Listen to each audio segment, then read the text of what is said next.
So guys, plate loaded incline chest press, very similar to the coaching points from the actual flat press itself. And the same tip that we gave you on that is taking likes of a clip or a D handle, then just going to pop that in between the machine and the point at which it's going to touch that pad.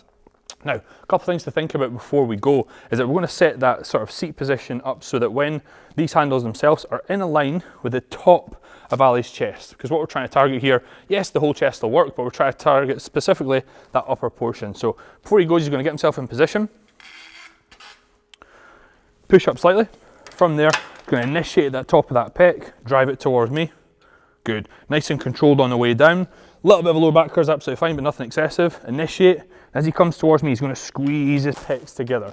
Now what he's going to do is plant his feet through the floor, drive his scapula into that bench, initiate, come towards me, boom. And there you have plate loaded incline chest press.